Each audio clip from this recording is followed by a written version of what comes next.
அண்மை செய்தி. தமிழக முதலமைச்சர் விஜய்க்கு Z+ பாதுகாப்பு வழங்கப்பட்டுள்ளது.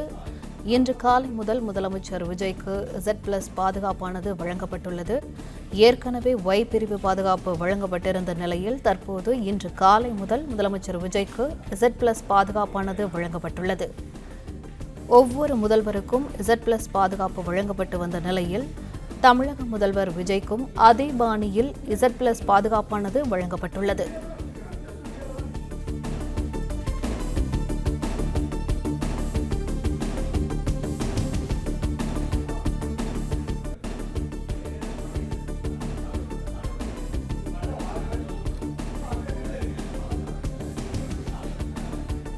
இன்று காலை முதல் முதலமைச்சர் விஜய்க்கு Z+ பாதுகாப்பானது வழங்கப்பட்டுள்ளது. ஒவ்வொரு முதல்வருக்கும் Z+ பாதுகாப்பு வழங்கப்பட்டு வந்த நிலையில் தமிழக முதல்வர் விஜய்க்கும் அதே பாணியில் Z+ பாதுகாப்பானது வழங்கப்பட்டுள்ளது. ஏற்கனவே Y பிரிவு பாதுகாப்பு வழங்கப்பட்டிருந்த நிலையில் முதலமைச்சரானதால் விஜய்க்கு Z+ பாதுகாப்பானது இன்று காலை முதல் வழங்கப்பட்டுள்ளது. இதுகுறித்த கூடுதல் விவரங்களை எமது செய்தியாளர் சரவணன் வழங்க கேட்கலாம். வணக்கம் சரவணன், விவரங்கள். தமிழக முதலமைச்சராக விஜய் பொறுப்பேற்றுக் கொண்ட நிலையில அவருக்கு Z+ பாதுகாப்பு வழங்கப்பட்டுள்ளது. தாவேகா தலைவராக விஜய் இருந்தபோது Y பிரிவு பாதுகாப்பு இருந்தது. தற்பொழுது முதலமைச்சராக அவர் பொறுப்பேற்றுக் கொண்டிருக்கிறார். வழக்கமாக முதலமைச்சராக இருப்பவர்களுக்கு Z+ பாதுகாப்பு வழங்கப்படுவது நடைமுறை. அதன் அடிப்படையிலேயே அவருக்கான இந்த பாதுகாப்பு அதிகரிக்கப்பட்டிருப்பதாக காவல்துறை தரப்புல தெரிவிக்கப்பட்டிருக்கிறது. இது போன்ற பாதுகாப்புகள் Z+Y போன்ற இந்த பாதுகாப்புகள் எல்லாமே மத்திய அரசின் கீழே உள்துறை அமைச்சகத்தின் கீழே தான் அதற்கான உத்தரவுகள் பிறப்பிக்கப்படும்.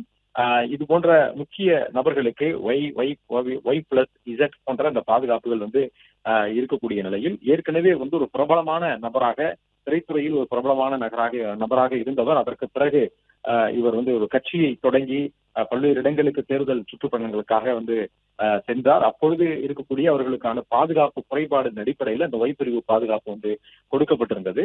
இந்த நிலையில் தேர்தலில் வெற்றி பெற்று அவர் முதலமைச்சராக நேற்று பொறுப்பேற்றுக் கொண்டார். முதலமைச்சராக ஆன பிறகு வழக்கமாக வழங்கக்கூடிய நடைமுறையின் அடிப்படையில Y+ பாதுகாப்பு வழங்கப்பட்டிருக்கிறது. அதாவது Z+ பாதுகாப்பு வழங்கப்பட்டிருக்கிறது. Z+ பாதுகாப்பு என்பது இவருக்கு ஒரு 12 எண்ணிக்கையில வர அந்த கான்வாய் வாகனங்கள் இருக்கும். மொத்தமாக ஒரு 12 எண்ணிக்கையில கான்வாய் வாகனங்கள் இருக்கும். அந்த கான்வாய் வாகனங்களோட கமாண்டோ படைகள், தமிழக காவல்துறையில் இருக்கக்கூடிய கமாண்டோ படைகள், மத்திய ரிசர்வ் போலீஸ் அதுல இதில் ஈடுபடுவார்கள். அதே போன்ற கோர்சல் டீம் என்று சொல்வார்கள். பொதுவாக முதலமைச்சருக்கு பாதுகாப்பு வழங்கக்கூடிய கோர்சல் டீம் இவர்கள் எல்லாமே அதுல இருப்பார்கள். ஏற்கனவே DIG தர்மராஜன் தலைமையில இந்த செக்யூரிட்டி பிரான்ச் காவல்துறையினர் அந்த பாதுகாப்பு கண்காணிப்பை மேற்கொள்கிறார்கள்.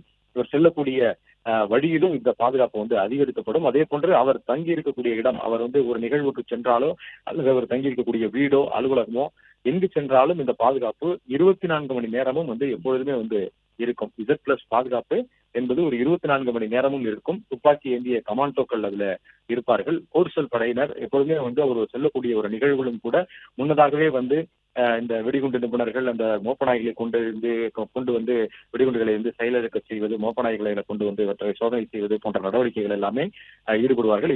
இதை உள்ளடக்கிய குழு தான் அந்த கோர்சல் டீம் குழுவாக அந்த பாதுகாப்பு பணிகளை அவர் ஈடுபடுவார்கள். அதே போன்று செல்லக்கூடிய சாலையில அதற்கான போக்குவரத்தை நெறிப்படுத்தி அவர் எங்கு செல்கிறாரோ சட்டப்பேரவைக்கோ அல்லது மற்ற அரசின் நிகழ்வுகளுக்கோ செல்லும் போது அந்த போக்குவரத்தை நெறிப்படுத்துவது, அதே போன்ற எந்த விதமான பாதுகாப்பு அச்சுறுத்தலும் இருக்கிறதா என்பதை கண்காணிப்பது போன்ற நடவடிக்கைகள்ல இவர்கள் ஈடுபடுவார்கள்.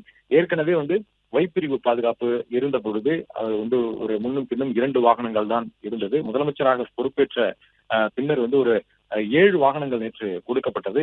இன்று இந்த வாகனங்களினுடைய எண்ணிக்கையும் அதிகமாக இருக்கிறது. அதில் ஈடுபடக்கூடிய அந்த பணியில் ஈடுபடக்கூடிய கமாண்டோ படைகளுடைய வீரர்களுடைய எண்ணிக்கையும் அதிகமாக இருக்கிறது. பிளே ஸ்டோர் மற்றும் ஆப் ஸ்டோரில் இருந்து பாலிமர் செயலியை QR கோடு மூலம் பதிவிறக்கம் செய்யுங்கள். செய்திகளை உடனுக்குடன் பெறுங்கள்.